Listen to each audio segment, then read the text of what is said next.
Queen Elizabeth II carried out her first major engagement since the funeral of her husband Prince Philip on Tuesday, unveiling the UK government's legislative agenda and confirming plans to ban LGBTQ conversion therapy in a formal ceremony at the Houses of Parliament. The Queen opened a new session of Parliament and read aloud UK Prime Minister Boris Johnson's priorities, in a ceremonial event that until a few years ago she had routinely attended with Philip, the Duke of Edinburgh. Announcements in the Queen's speech, which is written by the government, usually each spring or after an election, included the reintroduction of a controversial bill to increase police powers, legally binding environmental targets, and changes to the UK's health and social services sector. The speech is one of the 95-year-old monarch's most important symbolic duties and forms the centerpiece of the state opening of Parliament ceremony. Accompanied by her son and heir, Prince Charles, it took around 10 minutes for the Queen to read the speech from the throne in the House of Lords chamber.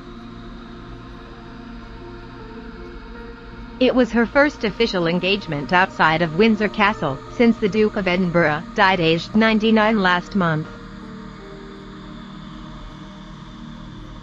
Also referenced in the speech was a contentious plan to require voters to provide proof of their identity when taking part in elections.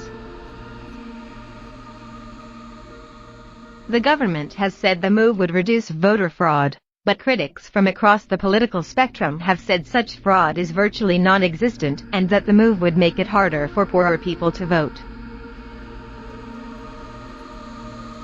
And the Queen confirmed that Johnson's government is planning to ban so-called conversion therapy, the pseudo-scientific practice of attempting to change a person's sexuality or gender identity. The same intention was announced by Johnson's predecessor Theresa May 3 years ago, and campaigners have grown frustrated that it has not yet been enacted. Queen appears in stripped-down ceremony. The Queen's speech is a significant event in both the royal and political calendars.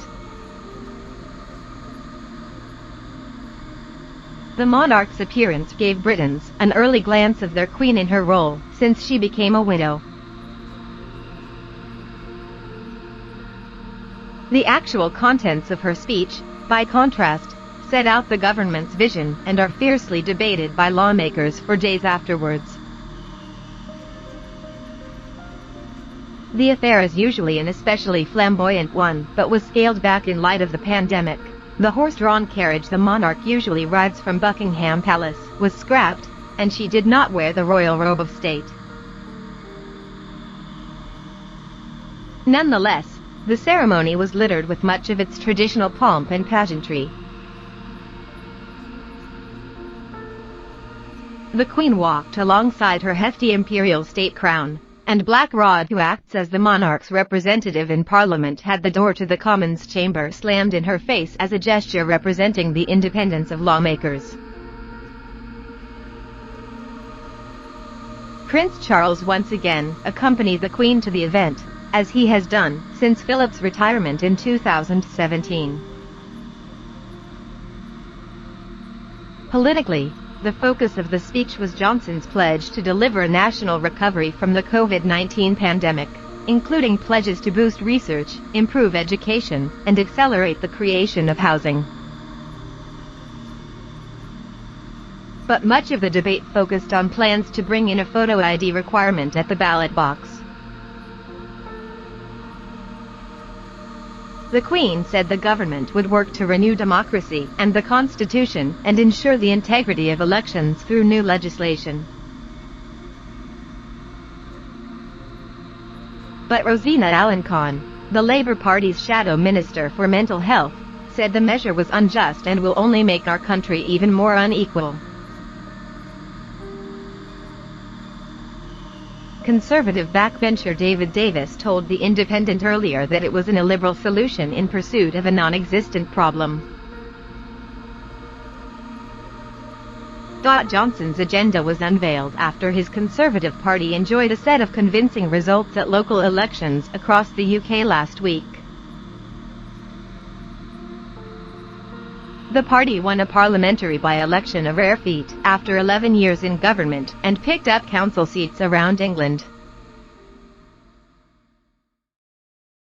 His major challenge, however, may be keeping the UK together and batting back growing calls from Scotland for an independence referendum.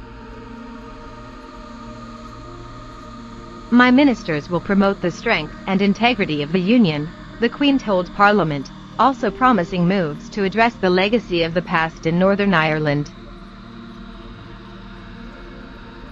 A couple of hours after the speech is delivered, lawmakers begin to debate its contents in what is known as the humble address, which usually lasts several days.